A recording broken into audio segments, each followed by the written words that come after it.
ခဲ့သူနောင်ရေအညာတွေဓမ္မလန်ကလေးမှတို့ပြောခဲ့တာတွေယနေ့တိုင်းမမေ့ဘူးချစ်ရဲ့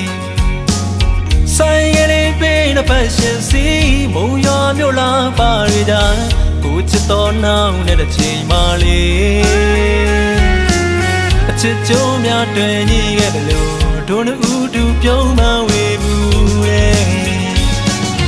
ကျောင်းတွေပိတ်တော့ရဲ့သဘောနောင်နဲ့ကိုတို့ခွဲရတော့ခွဲမပြန်ခင်ချိန်မှတန်းလေးကျွေးမြို့မုံရွာတို့နောက်တစ်ခေါက်ရောက်ပြန်လာမယ်ဆို